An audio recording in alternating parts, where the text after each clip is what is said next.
soki Yesu azongaki te toyebi te soki tolonga tozala ndenge nini soki Yesu ayaki te puto toyebi te soki tolonga tozala ndenge nini apres lisumu ya Adam soki mokanisa ye Jésus ayaka te République démocratique du Congo na bacoltan na bacuivre alaka nango aza somo ngamona namoni na ntongo moko nakangi soki Lwanda soki nini ekomi ya ngai heureusement Jésus est venu mais ya motu eza kozonga kuta ndenge nini est-ce que ozala na hotel mokolo yango est-ce que ozala nzemo bato bakomi heureusement je les gêne na émission ya lelo. Le vocable n'est pas nouveau à Kinshasa, mais aujourd'hui c'est un vocable façonné par un musicien. Dans mon banderole, je cite les noms. Maman Micheline Chaban, il y a un ami avec un soliste. Banderole nene na Simos Plaza. Simos Plaza. Où il y a tout don na Yesu. Comme si ko don bango avant fallait y bango et ça l'a raté. Ma chaîne, ma chaîne. Makamazambe bato bele ba boya réfléchir nango po ça soit disant terrain mot glissant. Mais ce que ça intellectuel, faut quand même réfléchir. On dit maoka ndengona ta ba ambisio vandi pena boye. Mutuma so bande makamba lukuta kangi makasi. Dites amen. Maman on dit amen. Ndenge bimeli oyebite. Mais le roi a créé or na communication, il y a un problème avec les sons. Lorsque le son est trop fort, tout même la pensée est affaiblie. On dit un peu facile. C'est pas ça qu'on va parler aujourd'hui. On a entouré la bataille belé, basal nanzam. On y a basal nanzam. On ressemble à ma casse pour la Congo. On ressemble à ma casse. Tes gens mutuna mutuna longi na ndenge moko sangisa bangote. O sangisa si mais mutuna mutuna longi na. Ils sont parce qu'il y a deux garçons et deux filles, ils sont beaux, élégants, ils parlent bien, ils prient bien aussi. Est-ce que prier bien Zalaka? Prier bien Zalaka. Évitez le vocable pasteur, il y a un des appropriés, tout frère. Le vocable des appropriés. Avant d'appeler ça comme tout ce que vous voulez. Évangile, vocable des appropriés. Frère, ton pasteur. Nous serons déroulés.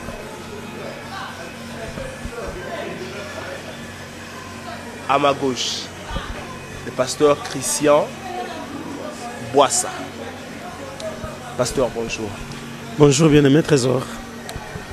À ma droite, l'évangéliste Philippe. Vous avez la Facebook évangéliste, Philippe, qui fougonne, qui qui la Facebook chaque temps. On a merci. Évangéliste Philippe, bonjour. Bonjour, mon ami. Et ça, il y a la Facebook. Les Angas. Ah! Le combat, on a passion, on va nous combattre. Avant Philippe. Évangéliste Philippe qui salue. Aux extrémités. Comme on a passé, comme on a combattu. C'est un beau salut. Extrémité gauche. C'est que j'aurais été à Soraya. Soraya est la carte. Soraya. Madame, vous allez bien? Oui, ça va bien, merci. Le phénomène kékiste, vous en savez? Pardon? Le phénomène kékiste. C'est donc ma soeur, vous allez bêler. Extrême droite. Madame Christelle. Madame Christelle, vous allez bien? Je vais bien, merci. Ngalolo bara. Bien sûr. Bien sûr. Le roman on a Kinshasa Mikolo comme il passe. Il va frère on a fallu pas moi si. Frère Harry Papa. Frère Atoms, pas pasteur Atoms. Pasteur Atoms moyen zo accent na eza moi passe. Mais le pasteur Atoms c'est comme si on tamba dans l'église na 17h. Au ta batu nyos ba le roi pasteur Atoms. Je vais modérateur avec l'église, on va le roi pasteur Atoms. Le modérateur avec l'église, le roi frère Harry Papa. Est-ce que nous sommes bien dans la bonne? On était le vieux pharmacien, la mission. Pasteur Christian. Osa Mokambi. L'église Miel.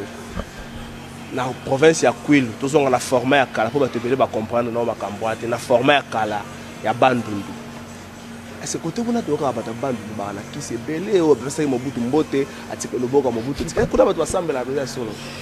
En fait, mokili mobimba tant tolobela ba billet tokolobela tolobala d'ailleurs tozonga pena na franc congolais. On remarque que ba vrai ezali ba faux ezali.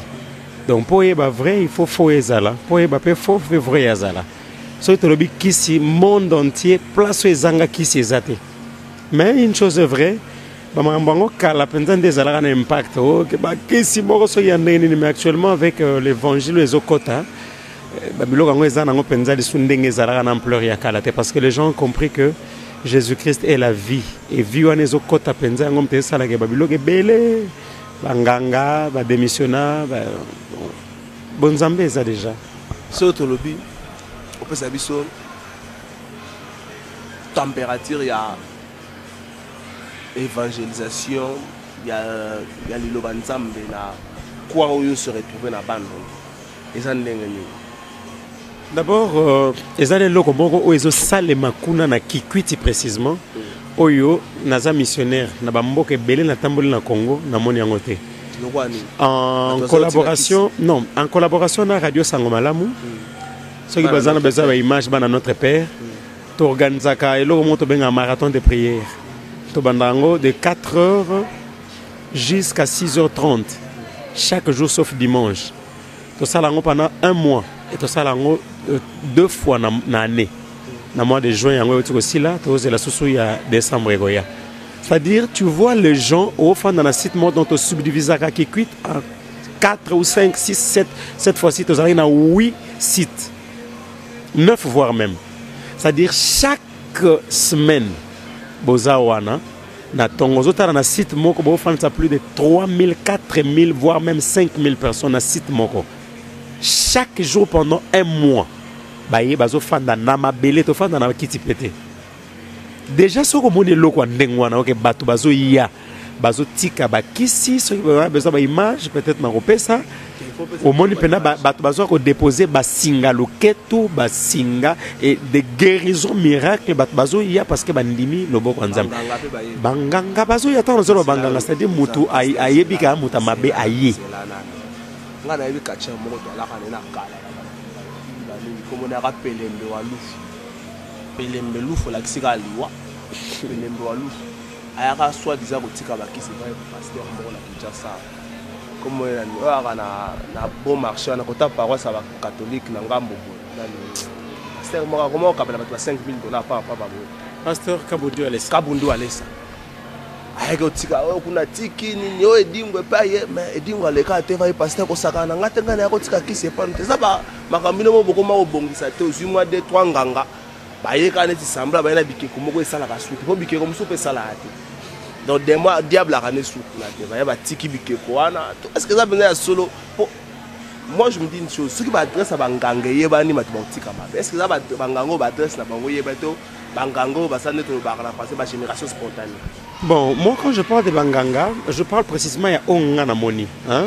Je ne parle pas d'abord de banganga, non. Je ne parle pas de banganga, na so ba bayena ba kisi ba singa loketo. O eza ba expérience ya nga, eza te ba betenga li solo, ou bien mutu muso asala ki ayena témoignage non. Nganga pa na nga en tout cas mutu mo nganga mo ta yego pesanga kisi. Mais je vu des gens na teli lo bananzambe l'impact de cette parole est indi bato bazala conscient. Et parole de connaissance bimique ezana bato bazali awa bazana basinga bapesa bango na ndako ya banganga soko zawana rapidement je t'attends na yamba une affaire à plus de 100 personnes ba image ezali même awa na téléphone nga ba yekotika basinga maboko basinga loketo basinga muso bapesa bango pa ya ba moi je ne veux pas entrer dans ces choses ba religieux tu vois mo bapesa bango comme ba protection et ba ya bakata yango muso bazokata yango sur place bazo ko déposer. C'est-à-dire déjà biloko ndengwana omoni moto ayena beki wana soza na besoin adresse ko nango peso adresse c'est un professeur makama beki wana na problème nazo peso na adresse parce que au moment que ezalaka session passée ndatika ka beki aye na session oyo c'est-à-dire une année après aye ko témoigner na moisi na ye beki yango atika yango yemo benga yango atango na misé na ye or quelqu'un qu'on avait déclaré à Kotambola société dans une image au Balbaki Azana extrémité, c'est-à-dire au chapitre de la mort, n'est montant à témoigner. Vous voyez? C'est-à-dire quand il vient comme ça, il a témoigné, mon professeur de l'université à Kikwit, à ISP. Papa, on connaît papa Gounoumina, Azana Kikoti précisément. Ok? C'est-à-dire vous pouvez aller vérifier et vraiment on a une image il y a année passée, il y a année on a témoigné. Donc nous ne faisons pas des choses. Excusez-moi, vraiment Bouzoba, à Kinshasa. Chez nous là-bas, Bouzoba n'est pas continué. N'attends pas la province, non, remarquez que la province, c'est ça, nous encore moins. Moi, quand on est bio, l'évangile est encore bio. Donc, Kotoyo, Bouzoba, comme moi, trop bâgé, je suis allé prêcher dans une église, il y a mon ami Philippe qui connaît. Plus de 20 béquilles, avant d'aller à tout le monde, tout le monde va reconnaître que Atika Beki Azan a quatre églises aya wana monae. Attends, tout le monde a bimate. Or, qu'est-ce qu'il faut? Parce que dans la fin fond, il y a des communes, il y a des rejoints bateau, il y a des béquilles, il y a des miracles lokuta. Et ça a un phénomène moussous peut-être boyer bité ngana ebeli ngo ona Kinshasa ba ba ngo makiona. C'est-à-dire makiona on les a. Makiona ba bilo kakala. Et bon voilà, on met que ça bino ona Kinshasa. C'est-à-dire mutu moko aye à se coopérer na mutu. Yo tangoye pasteur Philippe yo mutoroté à l'église mère na biso moko ateka le pango azaboye tara ba problème na ye tous na combo. Quand je viens maintenant ba monanga te na ye na beti loko wana, à la fin je demande les offrandes. On dit ba bu au bino bozana ona Kinshasa pas na biso ko na continent. Et ce qu'on remarqué tant que nous sommes dans la province, il y a des Kinois moraux qui la province.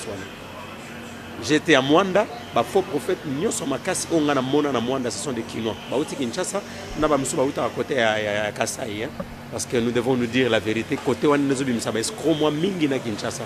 C'est-à-dire qu'il y a des gens oui, Kasaï na Kinshasa. Wana penda donc yebani, tu vois. Alors baroya boy basali ba miracle le kota po ebine que ceux qui na silisa na 4-6 et bien na côté kabinda bozo bananga nyos na mbongo na essentiel na donc ils font des choses pour vendre le nom de Jésus. Mais na ba côté na biso en tout cas je vous dis ceux qui na bi réveil en tout cas réveil zokota makasi na Kikwiti précisément na Kikwiti réveil zokota makasi na Kikwiti ngabe na makambo tanga ba kombo bato amsana ngati yo vani ndango na bino ngana patanga ba kombo je sais pour quelle raison oyo kansonire yo soki ndenge nini na amsana ngati nanga na lobela nde mutu moko boye côté na bino kuna ba bino masolo ane comité mais ba délile c'est ba beta ba tour fort la format kama ndwa moi c'est Christian Boissa. Théo passe la Christian. Quand tu parles de moi, parle de Christian en tant que Christian Boissa et l'église Miel na kwenanga on a préparé la place na Kikwiti. Kikwiti. Oui, vous la tout en panne. Vous n'avez pas ça nous bio. On dirait moi nini ya moi dose moukier. Il y a formé les gars déjà. Bon, sur les gars qui t'ont évité, moi je suis envoyé, c'est là 3 ans que je suis là. Notre coq ça 3 ans si quoi. Na kenda na zo sala musala ya nzambe des témoignages qui sont palpables. Et je n'utilise pas autre chose que le nom de Jésus-Christ, Yeshua HaMashiach. Donc en dehors na yango nazane logo moko na okende nango gauche droite te na yekoli ta sali ba étude ebele ya makambo bonzambe. Na sali par correspondance, na sali ba biloko ebele mais essentiel na zui yango na zo salela. Oye tikali o kingandi alekaki kingandi salaki boye en tout cas, je ne m'intéresse pas trop. Moi j'aime quand je viens d'en parler sur Jésus, à un moment quoi yokinga o akondima ko bongo la motema pesa bo moné pas Jésus wana o changera ba vie abato. Abomone, mais le reste o mototel la salara boye wana ye. Ojuba okutane bo sala l'émission. Taquiner, ce que ça montre en vérité, c'est une vérité. Ce n'est pas encore ça, intellectuel. Tu es là, tu parles bien. Ou un peu monter ça, la bien, je sais. Alors, vous voyez, un peu monter temps, ça t'en la vérité. Ça la rate à 2 jours en prison, on a passé.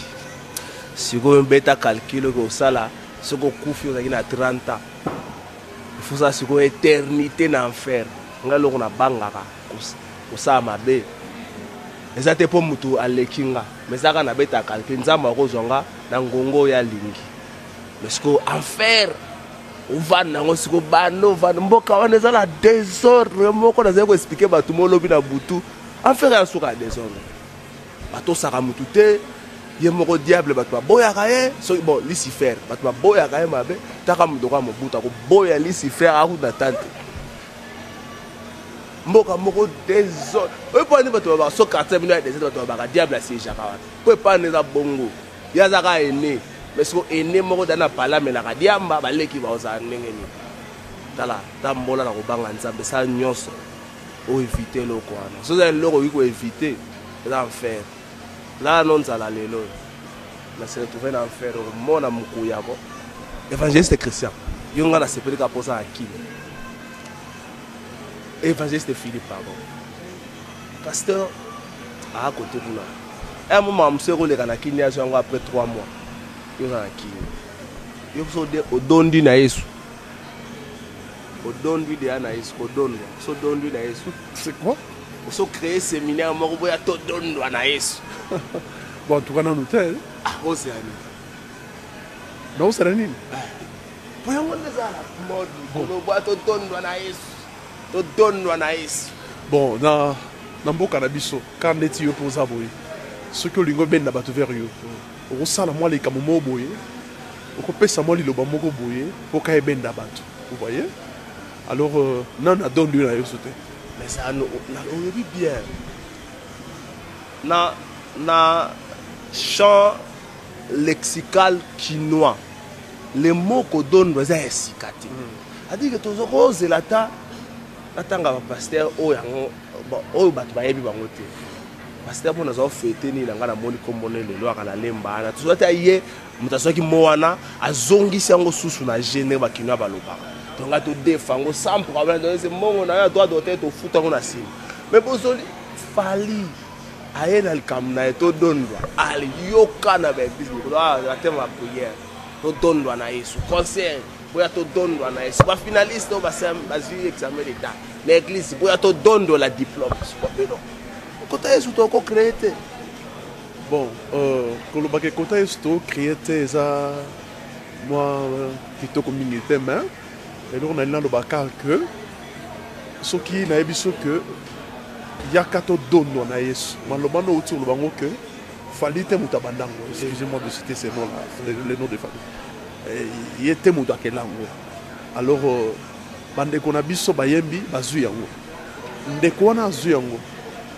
yaka to dondo na Yesu oyo za na sima ya oyo yazwa ki wana je ne sais pas na éviter pourquoi soit yango inspiration na eutaki wapi tant mosusu nzambe moto ayebisaki yazwa yango moi je ne sais pas ce qui azwaki yango ndenge nini mais yo pe moto so apprendre ngango que non le musicien la fali yende moto azongisa évangéliste ngana yo apela lelo za benda biko pe simbo ambo aboli Nicolo la vacances la début vacances ba tellement c'est pas lipo ba dame baza mais ba to ba Hollanda bo limbisanga les métiers oyo soko bomi ba kamso sungi ba il y a eu des thèmes de la campagne non je me suis dit franchement je vois comme s'il y a la révolution aussi comme il y a la révolution de la modernité comme s'il y a la révolution aussi comment c'est vite pour ta ça thème la douleur d'une fille déviergée thème il y a campagne la douleur d'une fille déviergée les cris le roi d'une femme déviergée mais tout ni si ko ba garçon ba ko ya wana ye moko pasteur garçon là tu na veste il peut pas te montrer la pasteur na ba veste na lilo na kini poti ko sa so na ba be waoni na zando kuna ngana kota ka na zando chuna ko kote na bino bo poni la ka bango biloko moko pour pasteur ngo là tu na jeune pasteur là tu na veste les cris mais tout ni ya ko maka mwasi ba deveja ka moko so ko bolandele bi o mona a roda pd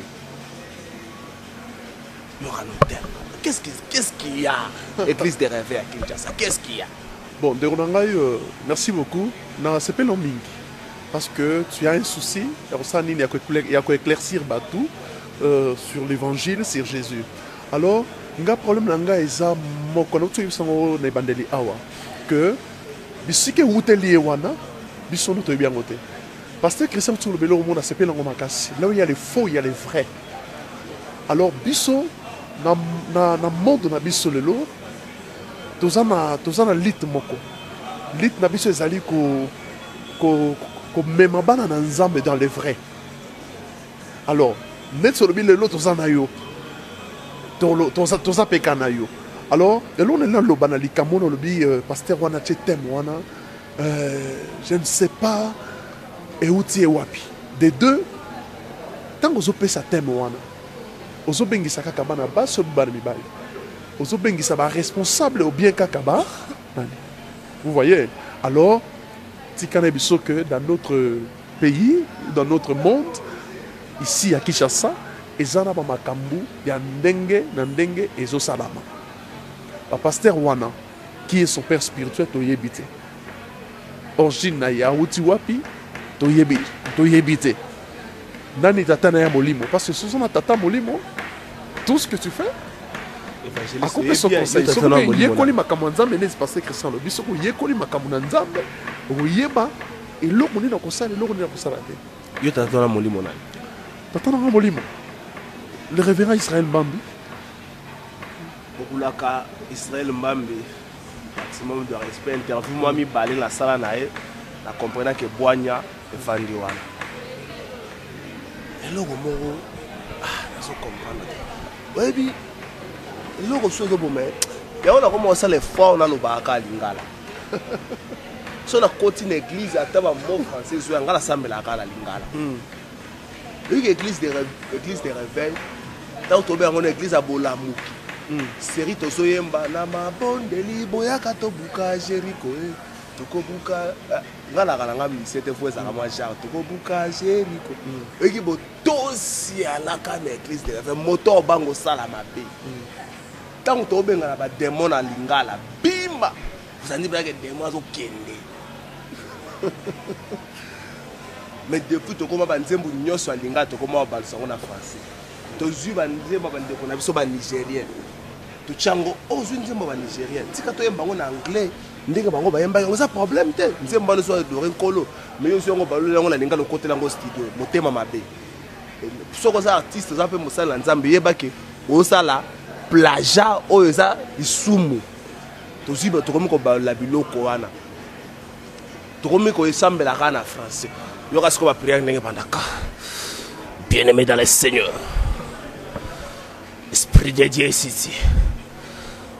Tu t'amènes. Jésus. On a muta salibo to ebite a osala kimangobo a osala nini. Église de réveil est couchée na makambo ya ba français. Bino bozomona ngote. Ah, merci. En tout cas, il faut que ça soit émission na sepeli makasi. Oyebi tangu mwasi ya Manouach, papa Samson. Oui.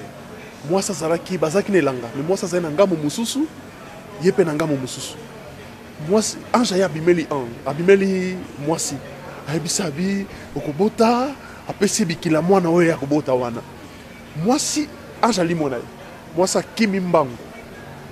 Aebisi mobali nabi ange moka bimelinga aebisi nga boye tout ça mobala yoki mais mobala ça les prières moko abi Seigneur s'il te plaît que l'ange qui a parlé à ma femme qu'il retourne et qu'il nous enseigne. Cela veut dire quoi? Qu'il retourne nga moko pe na yoka ye makambo lobeli mwasi alobela ngope ngai moi je loue to évangile ba aidi na bal ba yamba. En jouant à toi, cet évangile-là, où est-ce on a un livre, christocentrique, centré dans Christ. Donc, les lots, tant que l'église des réveils, nous sommes l'église des réveils, Makambo et Koti les lots, bateau les gens qui ont ramassé la Bible à cours de route, les gens où il y a valeur, il y a amoté, il y a valeur, il y a sacrifice, il y a Christ était. Baby valeur makambo na nzambe te bango de bato bazo sala makambo no sozo mona wana et ça ba auto zo benga lelo bazana ministère moko ventral donc il prêche pour son ventre il donne des thèmes pour son ventre il est là ko luka ba stratégie ko ça l'église ko ça ba thème ba séminaire juste pour son ventre mais na kati na bango pe ya toi tu es là moi je bénis le Seigneur parce que tu es là. Parmi les gens qui vont restaurer l'église des réveils, toi tu es là. Amen. Pourquoi? Parce que nous sommes là Oui, non, ce que tu es en train de faire là, ce que nous sommes en train de faire, tu nous poses des questions qui nous poussent à répondre, à faire comprendre aux gens que nous devons nous lever pour tout ça, pour tout l'église. Vous comprenez? Alors nous avons besoin, pour la restauration de notre église, pour la restauration de l'église de réveil, nous avons pour ça il y a ange, comme Manoach a prié. Nous aussi, nous sommes en train de chercher l'évangile Oyoba Aidi Nabal Bayamba. Batata Nabiso Bayamba. Tu as posé l'évangile. On a ceux qui m'ont donné l'évangile. On a yakala. Ayebi que pour moi vivre c'est Christ. Alors ça va vous banate. Alors ça va manquer on a wanate. Alors ça va bloquer papa matin. Ceux qui m'ont ayebi que n'engue nazaboye royaume des cieux. Priorité des priorités. Mon frère, ma moussa on s'en langote. Vous comprenez? Donc papa comment on a ce tout monde yango parce que batu bazulu bazana ministère ventral bazana posa libumuna bango. Je crois que moi mokenako. Merci, évangéliste. Prophète Kéré m'a dit en 2012, toi qui n'as pas voiture, on est tous au Kita. Tous au Kanzembo, il faut qu'au ciel. Nzembo, il faut qu'à l'Obaka, Jésus est comme l'ampoule. Alors une ampoule ne fait pas sa propre publicité. Prophète Kéré m'a dit quelque chose. Aujourd'hui, je trouve que c'est un homme instruit. Au-delà du fait que c'est un homme instruit. Abilelo, bah comment ça publicité peut ampoule la terre. Tant que vous comprendre. Mais simplement, ce que tu as ampoule, c'est la publicité lelo. Au coup, tu as un problème. Il faut comme tellement belé que si tu penses que tu es dans les bons, il faut commencer au ganga, le quoi Jean-Baptiste Nakata ya Zamba. Au ganga ka. Ce au ganga te, au sunga batute. En fait, qui est on a évité ce qui a kanisa qui m'a beto. Mais le long na moni que ça moi motuya. Bon, il y a autokolo bana on que vérité à to kangango 10 ans, 20 ans et bimakaka. La vérité et bimakaka. Alors, crier comme Jean-Baptiste aujourd'hui nani akoloba que ayoka ka sangoma la moté na mboka na biso. Azali bayoka ka sangoma na ba radio bazolobela, na ba télévision bazolobela, na ba wenze bazolobela partout tous bazolobela. Ndeko na ngai. Problème eza nini na mboka na biso lelo to problème eza nini na quatre évangile lelo. Et sengeli to yeba na elo connaît sur ça la motivation eza nini. Vous comprenez? Motivation eza nini. Qu'est-ce que la personne est en train de chercher dans ce qu'il fait? Tu comprends? Ce que yebike, ce que je suis en train de faire, c'est pour gagner de l'argent. Et au cause de la stratégie nyonso pour ça nini au benabongo. Mais ce qui peut aussi salango pour Christ, n'engo le papa du foko yemba, albi pour les publier sur sa publicité na yemoko oui. Ndeko moko yemba, abi bisika yeso za et yebanaka. Vous comprenez? Bisika yeso azali ato forcété. Ngana kenda ki nazaki invité l'église ya tata waza pemeli na yo. Akikwit. Oti kote wala. Na kendaka. Nazaki invité na liboso na anniversaire à Liboso. Là tout le monde a yoka. Tout naï. Te yo. Tant au Kenda qui y a une invitation passée sur une église. Et à moi ngambo moi en fait non pour moi ni côté kuna mabozo moi manyoko. Ba bonza we mutu antaba. Bon, et là aussi on a sepelé la makasi parce qu'il y a là qui sabato évangile. Il y a ça dans système, il y a sur une église na yé. Au bandi que non, au yé awa pose en bongo. To bandi ba professeur le côté si mananote. Pour bandi mia miel baza bien enseigné et simbate de deux a kosenga pe bandimete ngape na kosenga bandimete mais ndenge bandimi kaka bayebi que celui qui reçoit un prophète en qualité de prophète il reçoit la récompense qui est derrière les prophètes bango moko mais lui ko baté que ndenge na kenda kuna na zonga na kange longité tant on a kenda na zonga elongi comme dans les kelemba. Parce que je fais mon travail, je prêche l'évangile, et après, l'homme de Dieu et l'église, ce n'est pas un péché. Évangéliste est l'homme dédié à l'église, Papa Molion. Je comprends pas mal de choses. Soroza na minute pour la battre Hollande. Soroza na minute la situation où tu trouves ça un peu difficile pour nayo. Le mieux est de se contenter dans la situation. Parce que lobby, expérience et la situation va servir de leçon à milliers de classe n'a pas parce que c'est pas important. Mais tant aussi ça la classe, tu as 8000 licenciés. Les médias qui n'ont pas na kini, si il faut ça là, na la qui moi na RTNC moi j'ai matriculé, moi pas sur yaka, musala netikaka, na moi na tika na ngana. Camarade na ngai auditoire Max Mbenga lo fasa. Beaucoup la kaya comme le roi pape. Arbitration ya to ça la JTC.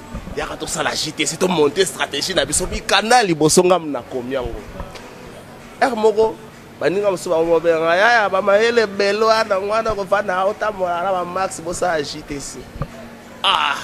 Mon gars mo comment ça nga bien tu ba maele belo ana ngwana o komaka bien. Mais après un temps, j'ai compris que na ressemble à l'oka batu yo sote. Na rome mama te pasteur. Adi mutu na rofa na tina kala taxi mutu mo ya bane sango nzamba ola kisanga boya bote esimba te. E point passage na ngaka na JTC na je côtoie pas mal de hommes de Dieu. Na ba faux, na ba vrai na côtoie. Et c'est là que na comme un mur. Et ça là, moi bien, on se moi situation moi les gars, mikolo vana no wana, elle a un problème, t'es colo et puis pour ani, ngalo bagalo moko, parce que wana le rose s'inspirer na mon poté, nzamba village. Na ba nzembo déjà c'est même mama suya. Bazwinga il faut ngala banda idée na lobaka ngopeza kana émission mo bola sipi TVS 1, na lobaka ngo kala 2015 ke nzamba village na ndenge ni so ka chona embouteillage ko tungisa mate. Pour se créer deuxième bande de pancolo à Kangi, on peut faire un calcul général quand on va créer deuxième bande à Kangi, on les gars. Ce qu'on entend, à l'équipe, ils sont tout. N'a pas Poutine, n'a pas Obama, n'a pas Trump à Kangi, c'est qu'on a deuxième bande. Le Simbater, pasteur, l'évangile est gratuit, mais l'évangélisation est payante. Côté où on a ma solo, on est salemane. Mboka ya bamusito, mboka ya bawera, mboka banani pour espèce ya wacha, faut le la vérité. Parce que les salariés. En fait, ce qui ndenge ndeko nanga Philippe alobi, soko yebi eloko salate, ils ont la motivation de se faire ambition dans la motivation. Ce qui motivation na okendaki ki kwiti pour que ne lokambongo. Pour na nzambe tu seras déçu. Ce qui ezalaka pour un sentiment, hein?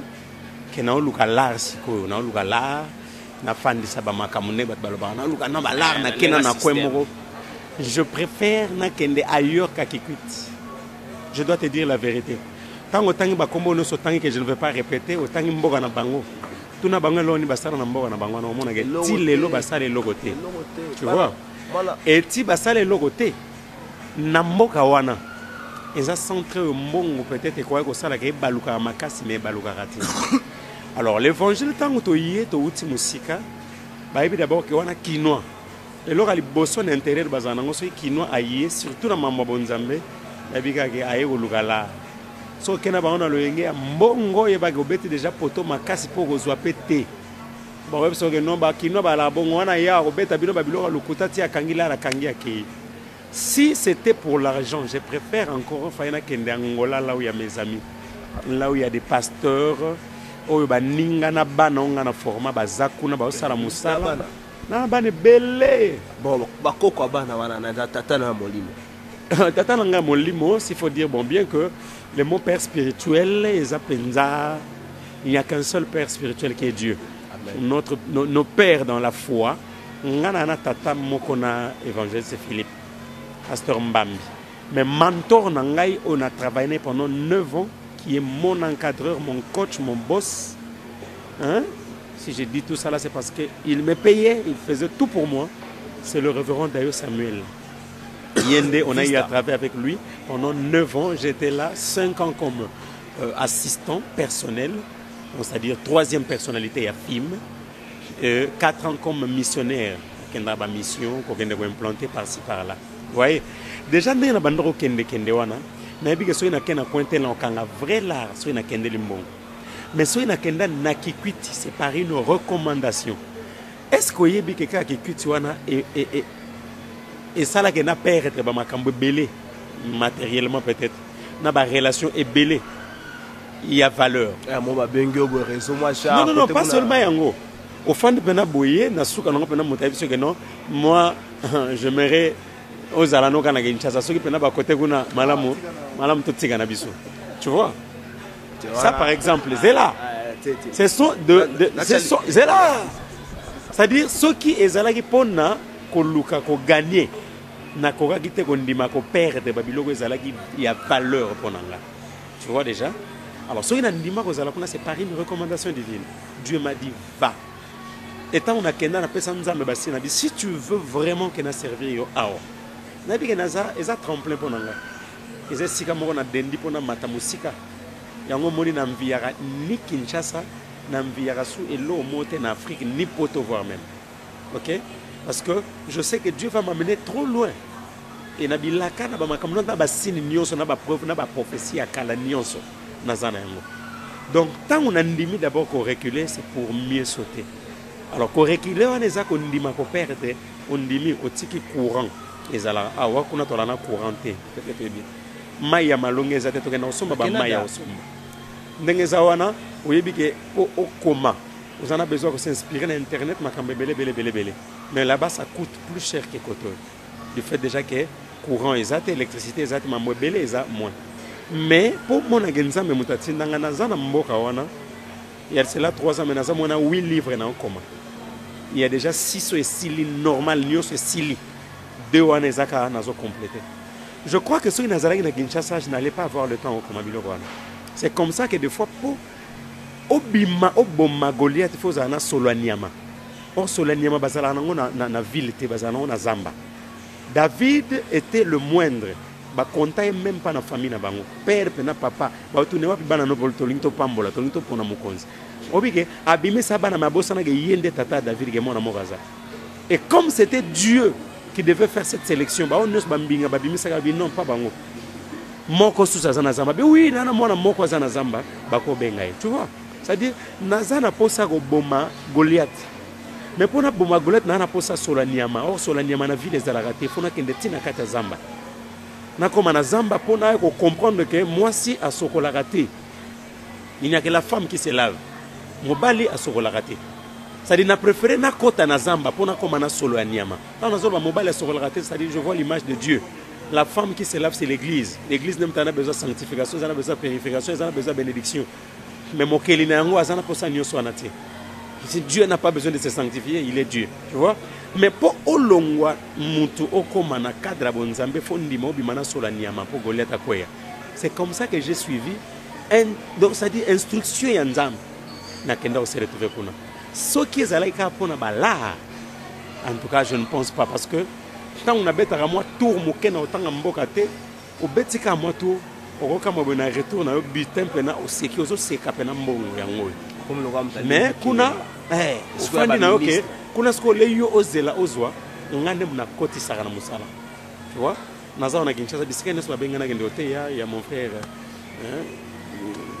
l'évangéliste Philippe ye bisika neso ba yebié abete la bango solo nanga et tant on a kendara bazala de suite de ceux qui ont net ne place au même moment na gafa l'église mona yolo na keka na teye c'était pour un jour na teye jour mon pasteur la langue abino en 3 fois continuer na biso na sirisi ba bino non pasteur cette fois-ci on te prend pour une semaine to loger yo to sali maramunyoso et tant ozo zonga butin wana na ko sana pour mambo belet na lati pe na sali maramunyoso mais j'achète des instruments pour mon église. Bon, excusez-moi d'appeler mon église, c'est parce que Moussa Lonzamba Pessinga, bien qu'il y ait un gérant. Et je sais qu'au moment opportun, ils ont formé déjà pendant que je suis ici, ce sont eux qui travaillent. Bango va te retirer à la Nessigawana. Ils ont formé Bango pour la tique et la Bango Moussa Lawana. Mission en attendant ici, tremplin la matinée à quel côté n'a aucun. Je continue à servir mon Dieu. Et là, mon canal lingate n'a qu'un dépôt n'ambon. Oui, qu'on n'a pas au bête au frère du prophète, boy, na autant boy. Et Zalarango pena, boy, l'église Monsieur Zanango, Basalango. Mais chez nous, on ne le fait pas. Mais Naza est heureux, je te dis. Naza ngambongote. nazanga lamba o latate nazanga o nazanga ngo besoin te. Donc quand je vois ça, je me dis c'est l'essentiel. Oko créer paradis na yo là où tu es. Nazanga kata zamba, mais nako créer paradis nanga. Nazala wana des amis qui viennent soka yé azongi, peut-être à kende pe mission mususu azongi o ya zuite place nanga. Et tant que bazonga ba mitu na bi kana mboka o ba maboko makasi, laissez-moi vous dire na gikuti mboka maboko ngolo. Là je le dis directement qui Congo maboko ngolo. Mais malgré maboko makasi wana so yo kende ko luka mbongo te. Nzamba bi ko kende luka mbongo te. Mayebi ke po musala ne salema. Il faut mbongo. Nzamba pour voir. Na ko par exemple, j'ai loué une maison ya muki. Les lots place nazo loué. Na garantie place et outa parce que Nzamba ceux qui n'a eu garantie dans 3 mois. Je rentre à Kinshasa, je comprends que ma mission est ici. Avant tout ça la coûte 1 mois. On va culte matinal za ba culte mo ga bolobi bo ba culte mo ga eza to tche yango ba culte to yaka pour la réconfortation to yaka pour se réchauffer spirituellement. Ndozo mona maman mo ga yi ana ba problème ya grave. Ma passion enveloppe foutelio garantie nioso pe ya ndako ya cher. Excusez-moi de le dire comme ça. Na luki yango te na sengi yango te. Mais le nzamba bi ke na luki yango te donc ça dit ces années. Nazo luka eloko za na maboka nzambe te mais nazo luka nzambe. Tant on a l'outil Nzambe, nous sommes dans le bon Nzambe. Mais maintenant le problème c'est quoi? Il y a des gens qui cherchent ce qui est dans le bon Nzambe. Alors tant que bazo zuango tende bazo créer combo ya Nzambe pour nous luka biloko za dans le bon Nzambe. Yango komona ba makione koti, yango komona ba buzo belebele koti ba front abusive. Baba ko china peuple Nzambe. Mais dans les nazonga muki excusez-moi, na thème moko te ko lobao. Olobi thème moko muto apesaki alobi le cri d'une femme déviergée. Écoutez, au moins le bananzambe, tous à la pressé à condamner karaté. Ce qu'on kutana na muto après ça au témoin, il allait t'expliquer le qu'on mais moi, selon moi, la définition on a ce truc que n'angon ndenge à révélation. Quand il parle de la femme, il ne parle pas de femme avec sexe, un homme, non, il ne parle pas de cette femme. Il parle de l'église. Quand déviergé zanil, passe au bazomoni sa église lelo. Et l'église des Oganga, entre autres de mauvaises façons, le pasteur a commis Seigneur, la suprématie, c'est maintenant lui. Il fait tout pour nous China Bananzambe. Les gens viennent pour prier en pleurant. Ils cherchent à gagner, mais ils ne gagnent pas parce que, offrande au bazo, c'est ça, offrande au bazo, c'est Nzambe, bazo, c'est pasteur. Ok? Maintenant, le pasteur a China peuple Nzambe. Tout se passe pas naïe. Si ce n'est pas lui, c'est sa famille. Il y a un royaume côté dans l'église. Si papa n'est pas là, c'est son fils direct ou c'est un membre de sa famille. Tu vois tout ça là? Alors la femme crie. La femme est venue à Zalaka, à sa vierge. Ayebara makambona te mettant ba dévierger. Tant ba kotiseli et loko eza ya yete. C'est-à-dire que dévierger c'est dans le sens que tu introduis quelque chose où eza na place na yango te. OK? Au forcer yango. Et quand bazo forcer yango Kriwana, moi si azolela. C'est dans ce sens-là. Là, c'est moi. Mais seulement ce que je conseille aux hommes de Dieu. Nous n'avons pas besoin d'un thème extravagant pour nous. Parce que l'évangile est tellement simple. L'évangile, c'est Christ. Il y a la christocentrique. Surtout que Christ n'a place naïe. Tout le monde a Renard Bonke, tout le monde a Billy Graham, tout le monde a évangéliste, par-ci par-là, ils ne nous ont pas parlé sur le Télosborn. Ils n'ont pas parlé à baptême. Je vois Télosborn qui vient à Jésus-Christ est le même hier, aujourd'hui, éternellement. Et Babel, Bazobika, parce qu'il démontre que l'obi, Azalaka, les lois Azalipa, Azalase. Le vrai problème, c'est quoi? Nous croyons que quand nous venons avec des thèmes extravagants, c'est pour influencer, c'est pour dire que nous sommes plus. Non, non, non, soyons simples. Même si tu vas parler sur cette femme de Vierge qui est l'église, Zoa yango temps, Luka ba conférence, ça la yango. Parce que l'église n'a pas besoin de baptême. Oh, les 7 tresses de Samson qui fait ceci. Non, non, non, non, non. On n'a pas besoin de ça. On a besoin de nous présenter Christ. Quand Christ est présenté, nous se tikali papa comme un amour facile. Quand Christ est présenté, c'est l'amour. Or, quand tu aimes ton frère, Roshi n'a été. Quand tu aimes ta soeur, ça l'a mabêté. Ok? Donc, c'est-à-dire, on a vraiment des mois absents pour Nathalie que le débat est belé, sur l'église des réveils, mais c'est juste parce que c'est comme mon frère vient de le dire. Le vrai problème, c'est quoi? Il y a des gens qui ont ramassé la Bible en cours de route et Christ va teka. Ok? il y a des gens qui ne sont pas passés. Mais un prêtre sans formation à Zalarate. Il ne faut pas que ça ait une formation. Et c'est la théologie. Ok? Ndenge moko za licencié na nanyo yosala, ndenge pe prêtre za licencié na théologie. C'est-à-dire il te prêche des choses qu'il a étudiées. Il a été formé pour ça. On a éthique na bango. Je ne dis pas que je suis 100% d'accord avec eux, non. Mais je dis au moins que la différence entre Bisso et l'Église de Réveil na bango, c'est-à-dire eux, ils étudient ce qu'ils font. Mais nous, c'est par révélation. C'est peut-être appel. Oui, c'est une révélation et c'est clair. Mais appel ceux qui sont dans le avant le temps, appelle au moment de après le temps aussi, appelle au moment de. Donc tu dois attendre le moment opportun. C'est-à-dire, comme les gens ne sont pas patients, à travers un pasteur Philippe, donc on a zanaïe, on a pas monique, on a quoi ça bat, on est alia kabadim, on a alia kabadimité. Automatiquement, dans l'autre qui, dans un logo morobo et surtout dans l'autre qui n'a chasse, n'a bimsa banya mebele, allez directement, c'est une révélation église et bandim bonde bandier soit alia, avec quoi comme éthique? Avec quoi comme maïele? Parce que l'église de réveil, c'est parce que les gens n'ont pas étudié. Le Saint-Esprit est là, mais il est capable de nous enseigner au-delà. Il y a Oyoto Yekoli. Mais seulement, français déjà. C'est comme les comme français. Et là, c'est bon, l'église de réveil.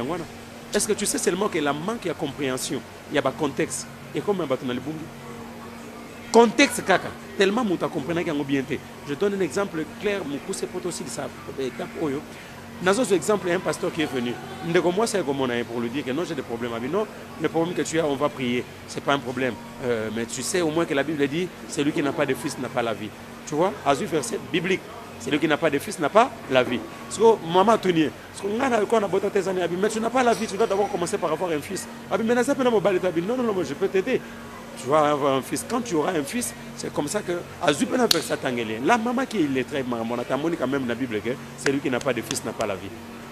Pas Marambeleki. Moi, c'est Azuzem. Le prophète, quoi, Kimi? C'est comme Moutatikali, Azu Moana. Oh, il y a beauté na prophète. Vie et Zawa. Tout ça là, pourquoi? Parce que aussi, toujours sur la Bible comme un livre littéraire. Hein? C'est-à-dire, il y a la littérature. Toujours quand ndengwana yango na Bible yango logos na rema ozuka logos ndengwana comme ba écrit ozu yango bandi côté ya bato mais quand au côté ya bato moni peut-être que nzete moko boezalaka bo bando le ko bandi expliquer bato nzete o taper à côté yangwana na ba institut biblique des fois ba côté ayo hermétique ba côté ayo homilétique. Ça dit parce que son nez ko interpréter l'Ilobananzambe. Il y a des codes dans la Bible au faut déchiffrer en haut. Mais quelqu'un qui est parti comme ça, azana notion la Bible était là au monté, même français on ne le maîtrise pas bien. À quoi on va vous dire n'importe quoi. Voilà. Pasteur na ozelo beng sanga la bandundu. Nzeleza au fond. Naya. Et comment on va moko? Je me dis soki nzambe azongi singa 5 fois, je vais faire la communication. Ndenge na sala ngoka. Vous savez pourquoi? Pourquoi? L'acte de communiquer, c'est un acte banal. Tu as un pote batangate. Vous avez papier na big bola na beaucoup mama kamano. Big te stylo. Au big ya na Congo stylo ya pas. Vous comprendre na Congo ya mabongo. L'acte de communiquer est un acte banal. Acte banal et on a tina te muta communiquer linga te. Moni mutu masuke belé le quoi patrie linga malinga mo ba ko artiste. On le dit à cause là. Si on pousse un peu de temps, pas d'artiste. Et si Mikolo confusion me commis, Moutalibo pour reconnaître na kala kati mabilamba. Et katani côté na kata rango to ebarate. Mais le temps le côté ba jeune fille ba jeune garçon na me katani toujours ebarate. Biso ba communicologue on sait plus. Est-ce que ça va te boma to baza normal tu éviter. Wana za bon mais ça principe moi communication. Tu communiquera to linga te. Communication la science muto salati. Ndenge ni français tolo abatu mo bafandaka basangisi F et comme soki PH F comme so ndeni basangisi mais communication mutasala ngwati mais surtout mo baina bakura biso le mot communication est apparu pour la première fois au 9e siècle wana ka bango ba bien Paris ba français ba ngba kotsa na langue na bango mais so bazongi na la création kilo ka nzamba abi créons l'homme à notre image. Dieu a communiqué. Créons l'homme à notre image. Dieu a communiqué. Songa attaque na comprendre na banzambe Si on a 5 fois, que je vais faire la communication parce que ça marche avec toi. La communication, il y a les dits et les non-dits. La test est nyonso. Il y a les dits et les non-dits. Et si quand interprétation c'est pour l'église de réveil, il y a les dits et les non-dits dans la communication. Dans ma campagne, il y a pasteur Wana. Il y a pasteur qui a un titre. Communication facette dans le journalisme. Il y a les jeux de titrage. On met des gros titres pour attirer les gens. Les contenus peuvent être vides, mais on met un gros titre pour attirer les gens. Par principe, la communication. Nous avons un pasteur. Un homme de Dieu m'a dit en 2015, je devais entrer dans la salle d'opération. Dans la salle, il y a opération à Epsinga. Trésor, ce qui est important est que yo salara nzambe. Nzambe osala o ekoki pona yo. Na ngongo si il faut bima salle na salle wana vivant, c'est ce qu'il faut. Nga ngel sonini. Soko sali ka nzambe. Pasteur. So na ngongo il faut na bandu lozo ndako, nzambe opesa. Yo salara nzambe. Mais soko yesiko pour les corbeaux et les renards mutunda pesa qui apprenait que tout flatteur vit au dépend de celui qui l'écoute. Mais pour toi nzambe mutapesa, qu'est-ce que yo flatter nzambe? Et que tu commences à flatter nzambe. C'est-à-dire tu mais tu ne vas pas pour prier, mais flatter nzambe. Yo mo boulot la question na komi na poto ana suka na ndumba. Yo mo na mwasi par exemple. Mais yo ka me connaît l'église. Ces jours sont abstinence, yo ko to leki na abstinence, on doit trouver un autre mot pour toi. Yo kuna la. Batele. Et monsieur posé si la te mais ils aussi la kaka. Maintenant, je suis sur ma maman, maman dit que bino, batbo samba la Kinshasa, ma jeune fille, voilà un problème. Je sais pas, je sais plus vous croire. On a dit mais là-bas passe na passe, on va passer na bango passe. Si na passe ya souka ba samba l'église, pas un problème. Évangéliste yo kanga. Koyo kanzemba wera, mabe. Hein? Koyo kanzemba wera pour na bango ya lisulu. Toke malema. Comme la bière pour la bango à l'issou. Hein? Mais vous avez mobile à tâter à l'issou, mais pas en ce téléphone. Comme maintenant, au placé mon église dans l'issou, pour ça facilité, j'ai monsieur m'ta contact à ma pose, tout va dire monsieur quoi m'ta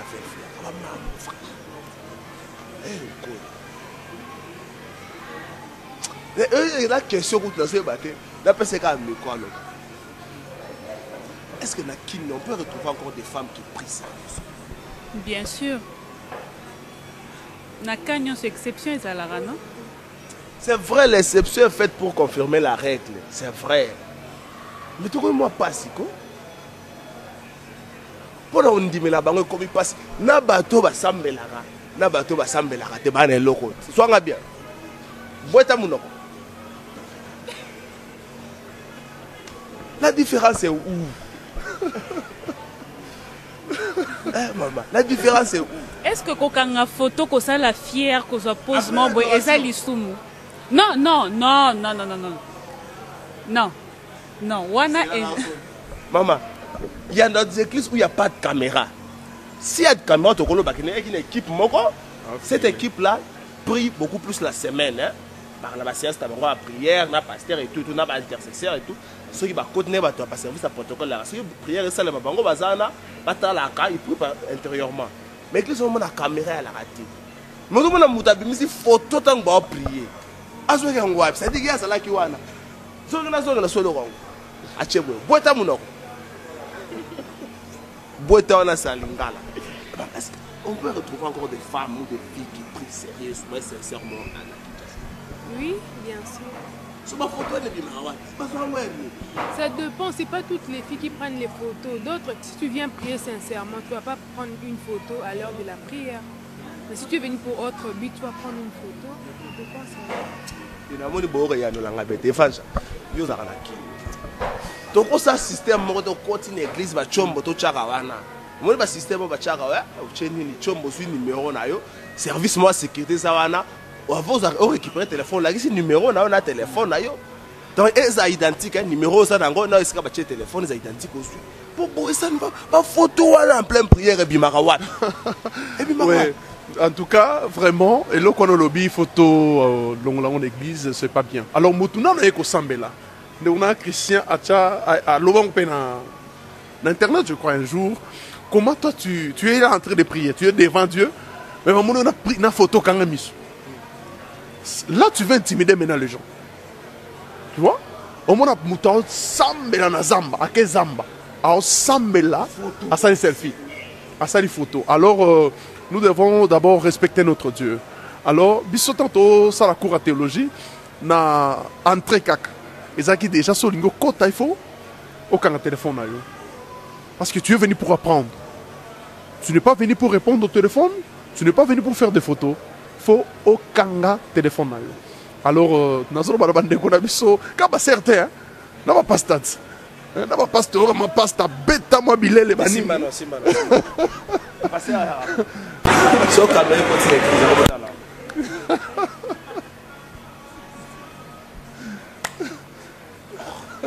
Non, en tout cas, vraiment, biloko a des propriétés pour na yeso ya biso. Le mot sous.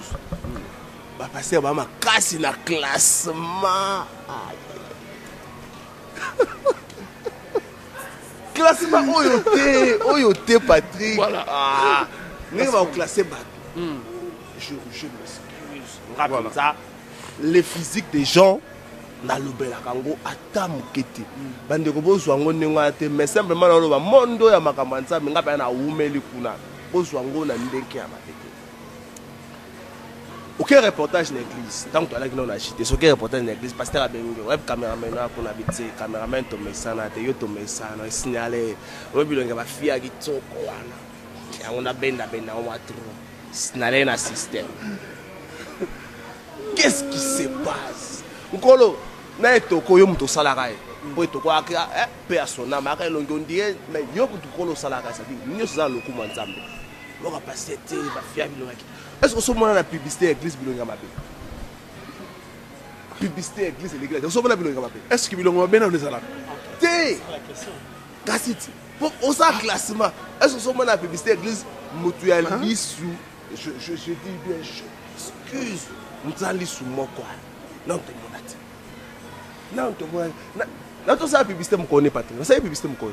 Semaine passée, hein? Ça qui publicité moi aussi. Il vous impose des histoires. Si vous travaillez avec un politicien, vous voulez faire des publicités, c'est soit mon idéologie, philosophie, parti politique, et tout. Bah, l'université, c'est pareil. Mais avec les hommes de Dieu, surtout si c'est le visuel. Ça. Tu as la classe qui m'a bé. Montez ma couleur à ça. Donc, là, chemise, on a fond. Donc, là, on a fond chemise. Qu'est-ce qu'il y a? En tout cas, minute na biso ekomi na suka. Oui, toko ça l'émission mususu juste pour olobela ba makambo nyonso. Olobela ngo ba makambo nyonso toko ça l'émission. Pour ça na bandi koloba wa. Na ko banda wa tilo. Ba makambo vraiment olobela yango. Mais on n'était pas venu pour ça, on était venu pour autre chose.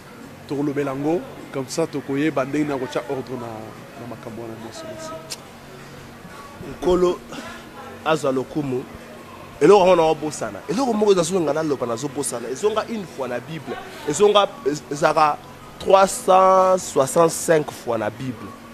Alors année le maximum ezaka 365 jours, le minimum 360. Ne crains rien. Frère, merci. Donc ça moi si un homme de Dieu ne peut instruire, il n'a pas sa place devant moi. Il faut nous convaincre. En plus, non, moi si un homme de Dieu n'est pas instruit, je ne veux pas. Je ne veux pas le faire. Je suis spécialiste en communication, managériale, toi 5 qui na Kinshasa, donc il faut développer notre trésor. Il faut bien rappeler la combo nyoso batu ba ebeninga. Même combo benga nga mwana mke. Po yo sa batu na mo boy. Combo la nga déjà ebi ngo ta benga na boya kolo. Yebi combo na déjà fo mto pesa nga ngo. Mosala nzambe. Te bosa basala nzambe. Mosala mosala nzambe na singulariser yango. Mosala mokasi osa na bande. Yo moko no mo. côté nini sengelo simba pose ça en fait pose à satisfait tout le monde quand même non je semais quelque chose makambo eza ebele hein quand on a christocentrique c'est-à-dire Christ aza na centre ya nyonso moni ntango totyaka Christ na centre makambo nyonso etikali ekomaka bafutilité na mboka wana ntango nakendaki eloka liboso nakutanaka na mwa baguerre moko ya basali na nzambe c'est-à-dire balingi te bamona motu moko ya ayebi mpe ayebi me nzambe asala na lolenge na ye aconfirma nga pa batata nyonso wana à cause d'abord il y a humilité nanga parce que je suis allé me présenter comme mwana na bango leki na bango voyez parce que naza parmi ba jeune pasteur ya mboka wana que bazak aza titulaire église tu vois na tango ya kala bandimaka nga na PTT mais lelo nazoloba soko otangelanga ba pasteur nyonso ya minene entre guillemets c'est-à-dire qui ont de grandes édifices OK ba ene et une église où ngai bazanga kakobenga te c'est-à-dire d'abord un pas mon ayo kinois OK oui sika ba pesa cher pesa mela pena batunyo sote mais tina ba église lokwa ba protestant ba kiebc OK non ba yoki yo une fois ba tikeli église pendant un mois si tu as des programmes ton limite au kanga pourquoi au salara ba makambo na yo ba formation na yo tu vois. Donc ça dit rezaka likamboya yeba eloko nini nzamba chekat na yo. Je ne suis pas le meilleur na kat na bango. Ba marathon sans malamu ba no salema na ba pasteur ya Kinshasa ba uta ao. Ba zora parce que sans malamu direction générale netinda ba pasteur. Mais ça initiative o eto banda ki wana. Et quand on a vu que tozana impact na mboka lelo ceux qui ba classer ngate na marathon, ce sont des sites qui réclament. Tu vois? Pourquoi? Parce qu'on a compris qu'il y a besoin de peuple. On comprend qu'il a besoin de connaissance et exactitude de Christ. Et tant qu'on va comprendre le logo, en tout cas, nous sommes facile. Et là, il y a partout, pas seulement dans le monde entier. Ceux qui sont christocentrique. Christocentrique de tout. Mais c'est fin. Le logo, il y a des pasteurs qui prêchent sur la grâce. Or, parce que la grâce, c'est qu'il y a OK? Maintenant, bazoté sur la grâce, jusqu'au point bazoté extrême grâce. Je ne suis pas contre, je suis parfaitement d'accord avec Bango. Parce que moi aussi, je suis prédicateur de la grâce. OK? Mais à cause de bandana bananzambe na biloko mikiete, mon dimaïka lelote yé grâce. Parce que tant que c'est que là où le péché abonde, la grâce surabonde. Mais automatiquement, il y a une forme de nous sommes dans la dispensation de la grâce. Or, véritablement, teya ya mbula na mbula ya seko na seko ezaka ka ba quatre lois spirituelles to ekola na ekodim yangwana. L'amour, le pardon, babiloko mike wana papa.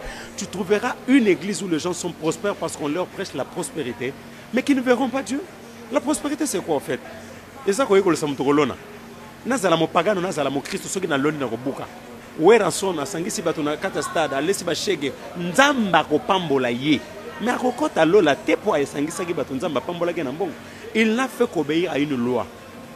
Excusez-moi, je ne suis pas contre les musiciens, j'ai donné un exemple parce que à Salayango. Allez si batu nzamba ko kanisaye, nzamba ko futa parce que aloni akobuka. Donc à ta sambelité du fait qu'alona qui a sangisi batu allez si bango ako nzamba ko pambola ye. Mais yango temte côté na Lola. Mais tu trouveras dans des églises où les gens n'arrivent pas à se pardonner. Uzawana na muninga bo bolia kapé scène ensemble mais oui bien un problème na muninga bo yoka na répéter kota longwa na ba église kota ce qu'on a ba église on kapena que pasteur oyo mundimina ko sambla na église wana te biso na bango to yoka na raté bango ba terre bo biso to terre bo tu vois tout ça là parce que Christ n'est pas au centre donc partout au Kokende to comprendre que maté eza na ngokaka Christ. Or quand on parle de Christ on voit l'amour. Quand quelqu'un aime il est incapable de faire du mal na moto ya lingara. Mutunanga na linga na bisko no orli so raya zawana na lela effort quand ngamona ke ne sale mabe sko bolingo na ngama loba ngaro kan neto no sola lobi nande ko mona WhatsApp to le sur l'amour nabi l'amour ne sont pas des choses qui se disent seulement qui se prononcent l'amour ça s'éprouve par des actes. Or Dieu a tant aimé, qu'est-ce qu'il a fait? Il a donné. Et si j'aime je dois donner. Alors si c'est que je dois donner eza nango ko pesete na pesete on nzambo apesa biso loka motuya apesa biso mi pesaki. Donc je crois dans le monde entier, partout dans le coin de Kende, surtout checker Christ au centre. Bah maté ya onine obongo la mutu moté maté. mais Yesu Christ masi ya bongo na moto motema. Alors to sangi sapé Yesu ngona biloko mosusu te. Wana nde penza eloko motuya.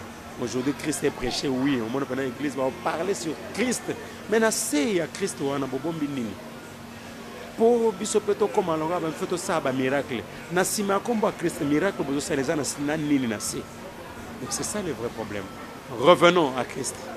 Que Christ soit au centre de tout. Il sait sonder les cœurs et les reins. J'aime une phrase qu'avait lâchée Alain Moloto. Il sait voir au-dedans de nous. C'est trop fort. Tant que kansa okosa bandimi to okosa nzambe. Tant loko mela avant matala cher. Okosa no bisota. Nous là, c'est rien. Okosa bandimi. Bisos eloko to okosa nzambe. Évangéliste tango étoile pelaka et brillaka. Baroye mbela yo pe. Saoul a tué 1000, David a tué 10 000. Okoko ta peine à Saoul. Tala bakoka jambe ben lanzela. Pour la bino nyoso mbale lo ba boanya wana bimisongo pour la bino sombale. Eko simbale lo nzamba étoile lo ko bando boye. Kokima makambute, kotika makambute, senga nzamba memayo, apeso maelo, apesa ina David, po tronango, lobe kome panayo.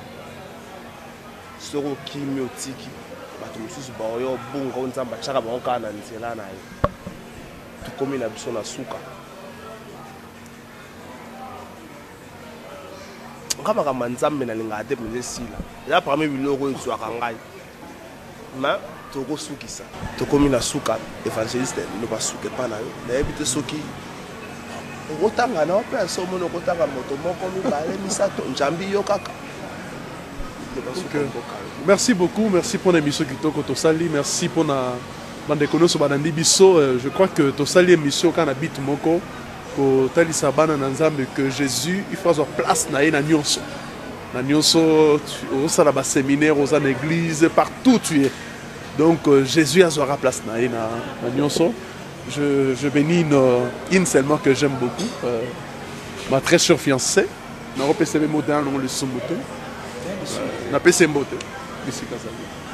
La très chère fiancée de l'homme de Dieu.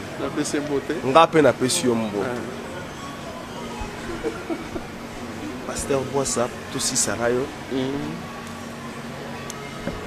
Le basou que zanini. Pour aller le poil le basou à Tenkolo. Aussi longtemps après ça peut malabon moi. Pour aller le basou que zanini. Non, on n'a pas mboli nzambe pour la émission. On remercier d'abord yo pour la disponibilité na yo na ba question ya kitoko boy parce qu'il y a des gens qui viennent hein. Ba pour na flatter kaka, aya flatter a comme c'est pasteur wana. Or biso déjà biloko to boya makasi yango wana. Osogele le shit et koti makasi na basala nzambe ba bimima milibanda c'est parce que les gens ont pris la place de Dieu, et les pasteurs sont d'accord avec ça. On appelle du début à la fin, c'est le nom du pasteur. On appelle une mission seulement à la télévision, ce n'est pas Jésus, mais c'est ce que le pasteur a fait. C'est d'abord Dieu qui fait tout ça là, christocentrique, d'abord Dieu. Alors je bénis Dieu pour nous. Qu'on dit disposer tant na yo pour nous reposer sabiso, koyo kapebiso, koyo kisabiso na mokilio ba Olanda biso. Na pesi merci et pas ya ndeko na ngai Patrick Kitoko, azali na caméra. Merci na papa Farah Ipupa, Faras Kipupa, mon colo Congo ça va. Nzambe ya pambola ye pona initiative malamu ya sala pona kondima kopanza sango na nzela na babiso to lobaka e bande ko nyonso ba Olanda biso na nzela internet nzamba pambola bango na pesi mbote na bao nyonso balanda ki biso te yo bela bitanga ta 3 collaborateurs na yo ba collaborateurs na ngao ceux qui trois qu'on nous allons juste parce que naza to mona moi 5 on a tiré la église bon tanga bango alors on a tiki bishop merveilleux na maboko nzambe nzamba pambola ye natiki bishop Trésor Ndona merveilleux Madinda bishop Trésor Ndona bana nangayo nazo encadré maman Isabelle bisika zali maman Mireille bisika zali maman Mireille na mwana nangayo Tantine qui est la secrétaire on a pesi bango nyonso mbote na église miel mobimba mbote et pour nous qui ça n'a pas c'est basali nzambe nyonso ya mokili mobimba mbote ba Rolanda biso ba bazana posa contacter biso la koki kozwa ngai na numéro ya 081 20 90 222 081 20 90 222 on reçoit biso soit Mikaga Christian Boissa dans Facebook. Tu peux me lancer une invitation, bien que c'est plus de 5000 besoin d'invitation, mais je vais quand même éliminer Batumususu pour Batumusu Balingi Bakota Bakota parce que ça j'ai moi demande PBL les là donc Fuka Bakota. Alors Christian Boissa Nazananga et pas Nazali na Kikwiti église Miel et Fandi na Kikwiti na province ya Kwilu ex Bandundu, c'est là où nous évoluons. Nzambe apambola bino nyonso asala bino bolamo. So Nathalie na poto na robo sanate bandeko ba soutenanga makasi. Je vois le frère Gauthier Massassou, je vois ma fille Priska Lewisham, je vois Ikrene Kodinga qui est ma soeur aussi, autour de album merci Kaozo du Makalake, Danger Zone, autour de un bon séjour en Aki Tchassa, Zamba Pambola Bango Nyoso, vraiment nous vous aimons beaucoup.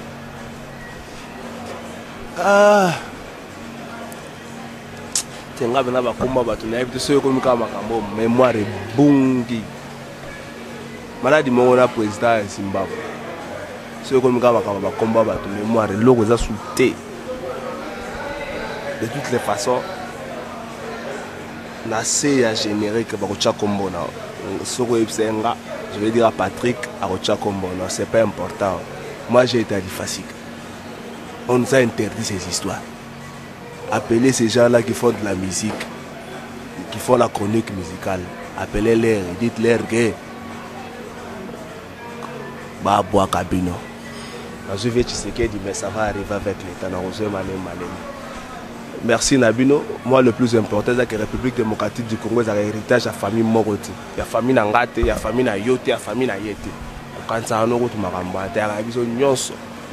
So rendez-vous adresse na sina pesa ba numéro na pesa na adresse à bureau na pesa oye kuna yo tswanga so c'est pédition. Le plus important yuma ate yanka mutupa ate yaki makamba nzambe na sepeli makasi po makamba lobesilite. Mais rendez-vous bisona na pasteur mesiko ça na bande non c'est plaît ki bato so ka ne ba fanda ka to fanda siko na bakita kekele ngala fanda na mboka trop na bakiti siko ya kekele mamoka ngelo kitalo bakita kekele. Et ça moi fraîcheur mon robot. Tu vois ce qu'on a bakita kekele, tombe là ça moi nzamba, malungwila. Malavu nzamba mon français qui dit que 20 de palmes, abolungwile, écoutez-moi. Yoga ba kombo, souka. Donc vous appelez moi bien, tout ça là on a pasteur, on peut autant d'absence invitation. Pas de problème. On a ezamboka bato ya mbabados. Te ça bien ma casse. Te yo peut ça autant d'absence invitation. Toi là ba dossier à côté kuna, so yo autant d'absence invitation to ya. Calmement, tout en abakam nenge salamela kuna tout ça peut température ya makamanzambe côté kuna to ya na ona kin po ya kin 47 to ana kobika le hoteliwa